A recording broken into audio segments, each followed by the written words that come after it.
खुशामदीद। सब सवेरे पाकिस्तान आप देख रहे हैं और ब्रेक में अगर मैं हमजा से पूछती अब पूछ लेती हूँ। हमजा जी जी, दो मुहावरे हैं, नंबर 1 जहाँ चाह वहाँ राह, नंबर 2 शौक दा कोई मुल नहीं। शौक दा कोई मोल नहीं। ये किस किस चीज़ पे लागू आता है? ये हर चीज़ पे आता है, जो चीज़ आपको पसंद हो। लेकिन आज ये फिट पता है किस पे आ रहा है? बागबानी पे फिट आ रहा है। और उस बागबानी पे जो हम आपके साथ शेयर करना चाह रहे हैं, इसलिए कि आपने देखा होगा, आप लाहौर में भी आप चले जाएं तो कहीं आपको ग्रीन वॉल्स नजर आती हैं। हाँ। बड़ी फैसिनेट करती हैं। पूरी दुनिया में इस वक्त बहुत ज़्यादा ट्रेंड है कि ऐसी जगहों पे जैसे छत है आपकी, उस पर आप बागबानी करें, उसको आप ग्रीन छत बना सकते हैं पूरी लॉन की तरह, उस पर आप मुख्तलिफ चीज़ें उगा सकते हैं। और ये सब जो शौकीन है वो कर रहे हैं। और खुसूसी तौर पर शहरों के अंदर देखा जाए ना फरा, लोग ये शिकवा करते हैं कि जी हमारे पास तो लॉन नहीं है, इतनी जगह नहीं है, तो हम कैसे कर सकते हैं। तो अब ये जो छत के ऊपर का कॉन्सेप्ट है ना, वो जो भी छोटा भी घर है उसके पास छत तो मौजूद है। आप छत पे बागबानी करके अपना शौक पूरा कर और सकते बड़ा हैं। सेफ भी है। अच्छा। आपको नहीं पता कि आपने अच्छे पौधे घर से बाहर लगाए हो, लोग वो निकाल के भी ले जाते हैं। बिल्कुल आपने एलोवेरा लगाया हो तो ख्वातीन मोहल्ले की बिल्कुल नहीं छोड़ती उसको।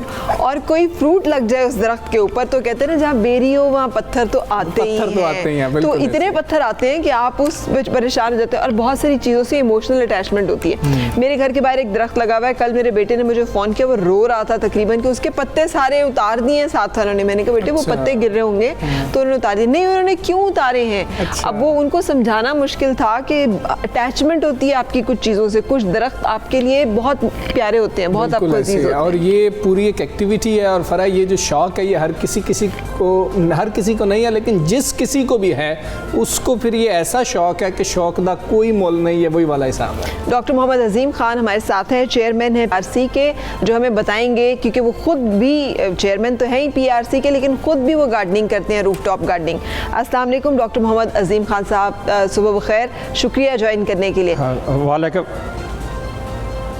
वालेकुम सलाम फरा, बहुत शुक्रिया आपने मुझे मदऊ किया इस प्रोग्राम में। सर बताइएगा, आपकी छत देखना चाह रहे हैं हम जल्दी से कि आपने क्या क्या कुछ अपनी छत पे लगाया हुआ है।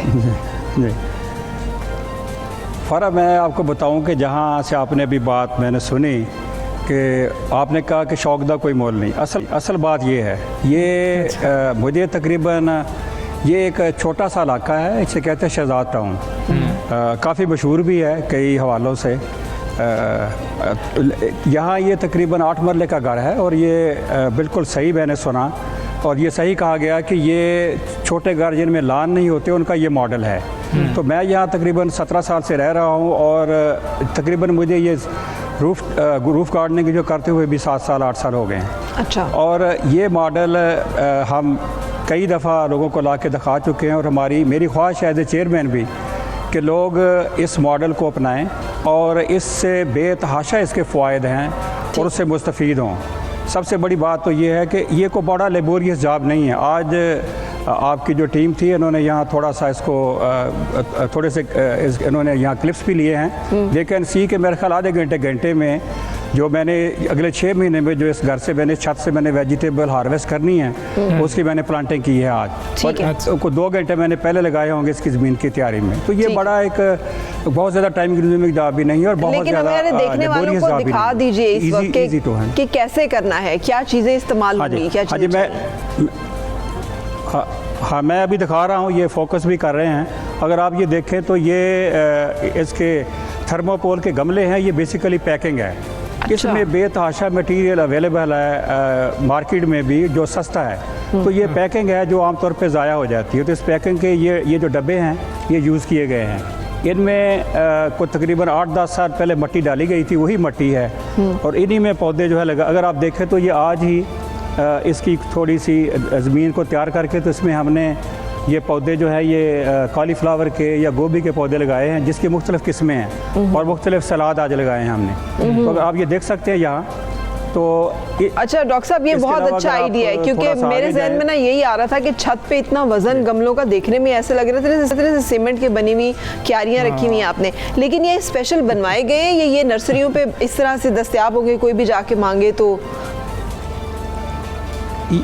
ये मैडम बेसिकली NIH जो हमारा अदारा है वहाँ आती हैं वैक्सीन, उनकी ये पैकिंग है। ये पैकिंग यहाँ से भी अवेलेबल है। इसके अलावा हमने इसके और मटेरियल भी यूज़ किए हैं हमारे अदारे ने, कि इसका प्लास्टिक की जो बड़ी लाइट शीट से तैयार की जाती है ना एक क्यारियाँ, वो भी हमने तैयार की हैं। अच्छा। तो आप उसको मल्टी स्टोरी भी बना सकते हैं वर्टिकल के लिए। अगर आपके पास ज़्यादा कम जगह है तो आप 3 या 4 स्टोरीज में भी छत के ऊपर उसको लगा सकते हैं। बड़ा लाइट मटेरियल है ये, हार्डली मेरे ख्याल कोई 300-400 ग्राम इसका वजन होगा, बाकी मट्टी है इसमें। ठीक है तो डॉक्टर साहब, कहा जाता है कि ये बड़ा महंगा शौक है, हर शख्स इसको अफोर्ड नहीं कर सकता, उसकी अफोर्डेबिलिटी के हवाले से भी बता दीजिएगा। इसमें जो सर जो बहुत महंगी चीज़ है कि आपकी मोटिवेशन लेवल, अच्छा, आपकी इंस्पायरेशन, आपका शौक, आपका इंटरेस्ट, ये सबसे महंगी चीज़ है। बाकी सब कुछ सस्ता है। मट्टी एक ही दफ़ा डालनी है, मैंने कहा 8 साल पहले डाली थी तो कोई 2-3 हज़ार रुपया खर्च आया होगा अगर मैंने बाज़ार से ली भी थी या जो अवेलेबल है नर्सरियों पे। तो बाकी इसका हर साल इसके जो पत्ते हैं उसी पर डाल दिए जाते हैं, जो हम फसल ले रहे होते हैं वही गल सड़ के इसकी खाद बन जाती है। ठीक है। तो थोड़ी बहुत अगर हम मैन्योर लाते भी हैं बाहर से तो वो इतना ज़्यादा कॉस्ट नहीं करती। ठीक है। तो हार्डली इसका जो खर्चा है जो पौधों के ऊपर है, जैसे हम PRC हमारा दारा है तो वो ये पौधे तैयार करके देता है। तो अगर आप ये देखें तो ये जो नर्सरियाँ हैं ये तकरीबन एक ख़ानदान के लिए अगर वो परचेज़ करना चाहे 2 महीने की तैयार नर्सरी तो ये 500 से 1000 रुपये तक इसकी कीमत है। और आप खुद देख लें कि 6 महीने आपने सब्ज़ी खानी अपनी छत से तो 500-600-700 तो बरखा आपका एक हफ्ते में सब्ज़ी आप पे खर्चा कर देते हैं। तो ये हर लिहाज से बहुत इकनॉमिकल है। और सबसे बड़ी बात यह है कि जब आप मॉर्निंग यहाँ थोड़ा सा आज तो आपके शो के लिए ज़रा लेट यहाँ खड़े हैं छत के ऊपर, वरना ये सुबह नमाज के बाद ये बड़ा स्पिरिचुअल एक्सपीरियंस होता है। जब आप नेचर के साथ प्ले करते हैं, मट्टी को हाथ लगाते हैं, पानी को हाथ लगाते हैं, पौधों को देखते हैं, पौधों को बढ़ता हुआ देखते हैं, तो ये एक साइकोलॉजिकल ट्रीटमेंट भी है। अच्छा डॉक्टर साहब, मैं तो इस हवाले से बड़ा खुशकिस्मत हूँ कि मैंने जी माशाल्लाह सही कह रहे हैं आप। लेकिन जो चीज़ें नज़र आ रही हैं इसमें तो हर तरह की सब्ज़ी लगाई जा सकती है, फिर हर किस्म की चीज़ जो है वो यहाँ पे उगाई जा सकती है। आपने क्या क्या लगाया है और इसमें क्या लगा लेना चाहिए जो लोग अभी देख रहे हैं? क्या क्या चीज़ें हैं जो कि आइंदा आने वाले दिनों में फिर हमें मिल जाएंगी? मैं अभी भी आपके सामने ये मटर के दाने हैं, ये अभी आपको ला के आपको दिखा रहा हूँ, ये आप देख सकती हैं। ठीक।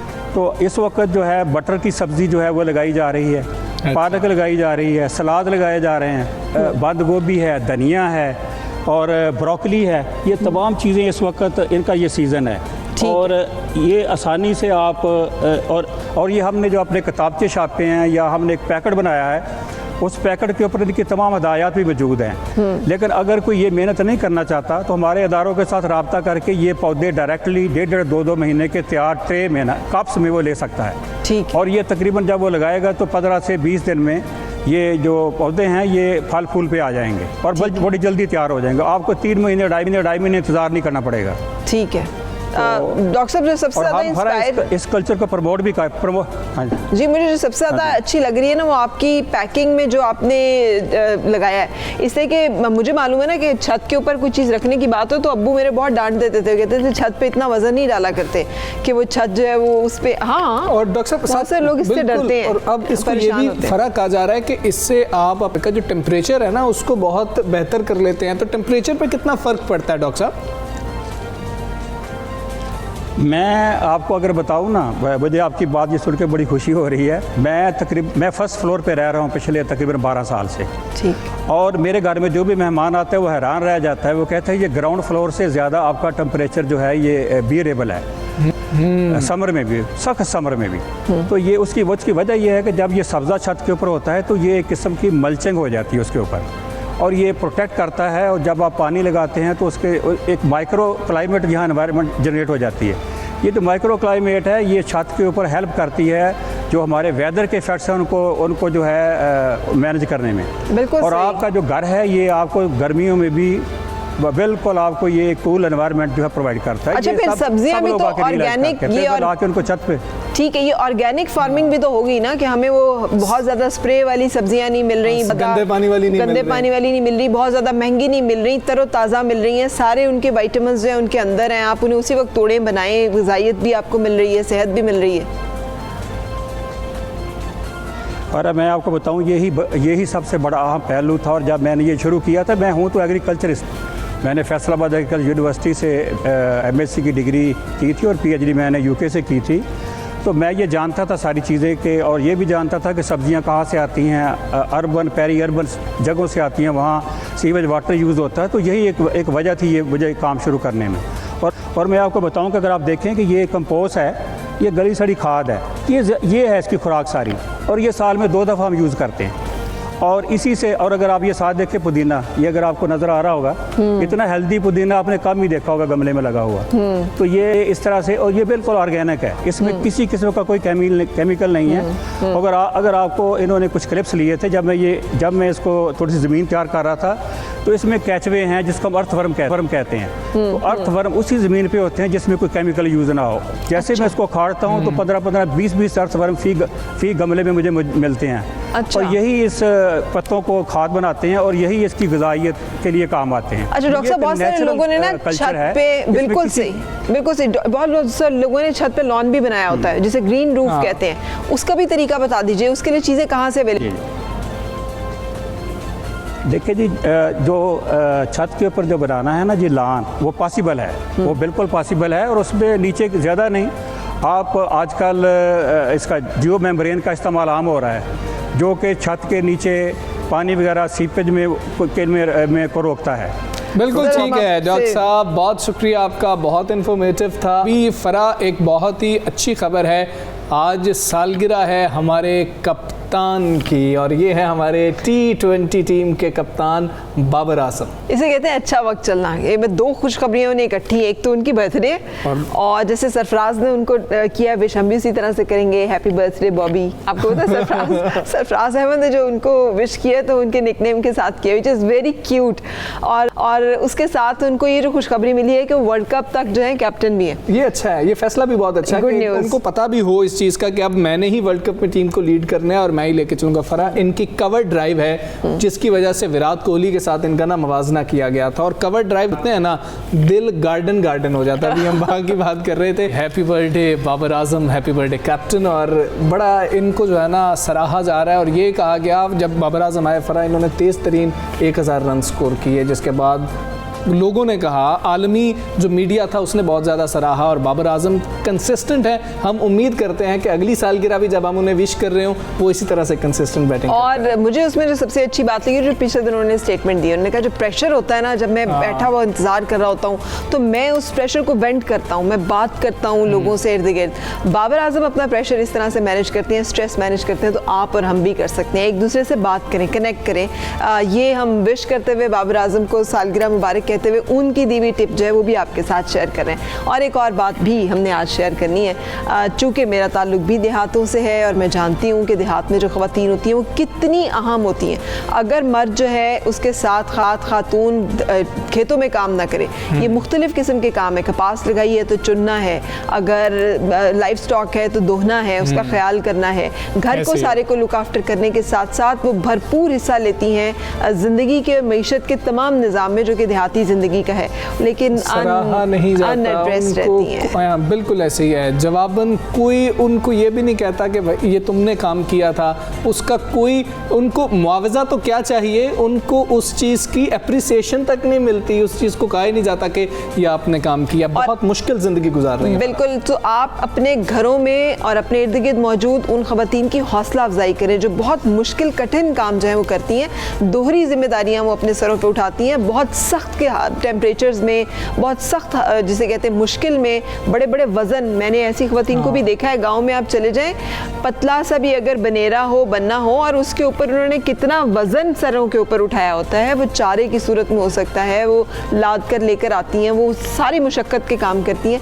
इनके लिए हॉस्पिटल्स भी होने चाहिए, इनके लिए स्कूल्स होने चाहिए ताकि वो आला तालीम हासिल कर सकें और ज़िंदगी में तालीम में ये पीछे रह जाती हैं।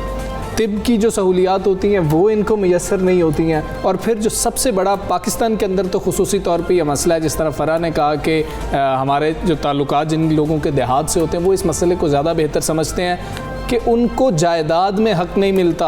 और फिर फ़रा एक जो सोच टिपिकल पंजाब के अंदर है ना, बहनें ये कहती हैं कि परावां ते बूहे ते फिर नहीं जा सकेंगे, मतलब कि भाइयों के दरवाजे पे दोबारा नहीं जा सकेंगे, इसलिए अपना ज़मीन का हक़ जो है वो विरासत का हक़, अल्लाह का दिया हुआ हक़ जो है वो भी उन्हें नहीं मिलता और भाई भी नहीं देते। हाँ, और ये और असल ज़्यादती के मुर्तकिब जो है वो बाप और भाई होते हैं, बिल्कुल ऐसे, जो कि शौहर भी होते हैं, फिर बेटे भी होते हैं, क्योंकि औरत का जो हिस्सा है विरासत में वो सिर्फ बाप और भाई के साथ नहीं है, वो शौहर की विरासत में भी उसका हिस्सा है, बेटे की विरासत में भी उसका हिस्सा है। हुकूमतों ने इस तो पे मिलना चाहिए। कानून साजी भी की, लेकिन ये जो एक मॉरल प्रेशर डाल दिया जाता है, मॉरल तो नहीं है, सोसाइटल प्रेशर है, ये डाल दिया जाता है और वो खुद ही क्लेम नहीं करती हैं। अगर वो क्लेम नहीं करेंगी तो फिर किस तरीके से मामलात होंगे, वो इसी खौफ की वजह से क्लेम नहीं कर पाती हैं। बिल्कुल सही। तो बहुत अप्रिशिएट करेंगे हम सल्यूट करेंगे उन तमाम पाकिस्तानी ख़वातीन को जो खेतों में, जो खलियानों में, जो पाकिस्तान के देहातों में मुख्तलिफ ऐसे काम करती हैं, अपने घरों को और अपनी ख़ानदानी सिस्टम के अंदर रहते हुए वो चीज़ों को बहुत अच्छी तरह से आगे लेके चलती हैं। यू आर आवर हीरोज़ और दुआ करेंगे कि इनके लिए बेहतरी भी लाई जा सके। उनकी बात हो रही है तो खातून की सबसे बड़ी ख्वाहिश होती है घर बनाना, घर बना लिया। और ये जो एक न्यूज़ है, इस आपको खबरों में बहुत बाद में मिलेगी, जो हम आपको दे रहे हैं वो ये है कि स्टेट बैंक ने कम आमदनी वाले अफराद के लिए भी एक खुशखबरी सुनाई है कि 12,000 रुपये अदायगी करने वाला शहरी भी अपना घर ले सकेगा। ये बात बिल्कुल ना नामुमकिनात में से लगती थी, लेकिन ये डेप्यूटी गवर्नर स्टेट बैंक सीमा कामिल हैं, उन्होंने एक इंटरव्यू में ये बात किया। उन्होंने कहा कि जी कि होम फाइनेंसिंग के लिए ना बैंक्स और आम आदमी की मुश्किलात को देखा जा रहा है। पहले 40,000 रुपये आमदनी वाला ज़ाती घर का ख्वाब नहीं देख सकता था, लेकिन अब देख सकेगा। वो 12,000 की जो एक किस्त है अगर देगा तो, और मुतवस्सित तबके की भी बात की उन्होंने कहा कि जी कि आप 25,000 रुपये, जो आम तौर पे आप अगर शहरों में रह रहे हो तो रेंट इससे ज़्यादा ही होता है, किस्त पर भी घर मिल सकेगा और इसकी शराइत भी है फरा। और ये बहुत मतलब अच्छा फैसला है। मुझे तो अपना घर, अपनी छत का वो जो कॉन्सेप्ट है ना, और आपको पता है मतलब पाकिस्तान पीपल्स पार्टी तो एक ज़माने तक उसका नारा यही रोटी कपड़ा मकान, ये तीन ही तो वो बुनियादी चीज़ें हैं। हालांकि इसमें तालीम और सेहत ऐड हो जानी चाहिए थी, मगर हमारी बदकिस्मती ये है कि हम अभी तक रोटी कपड़ा मकान ही अचीव नहीं कर सके, तो तालीम और सेहत और बाकी चीज़ें जो हैं उनके लिए तरफ आना तो मुश्किल ही है। और घर इस वक्त की ज़रूरत नहीं है, एक लग्जरी बन गया है कि आपके पास अपना घर नहीं है, ये बुनियादी ज़रूरत है। रिश्ता नहीं मिलता, रिश्ता नहीं मिलता, घर अपना नहीं रिश्ता नहीं मिलता कि अगर घर अपना ना हो। लेकिन मुझे यकीन है कि ये बहुत अच्छा एक फैसला है हुकूमत का, और बहुत सारे लोगों के लिए बड़ी गुड न्यूज़ भी होगी। वो अपना घर जो मुश्किल ख्वाब लगता था आसानी से अब बना सकेंगे। पाई पाई जोड़ के जो बनाना चाहते थे अब बना सकेंगे। हुकूमत का अच्छा फैसला। आज मुझे और फरा को इजाज़त दीजिए। अल्लाह हाफ़िज़। Have a good day.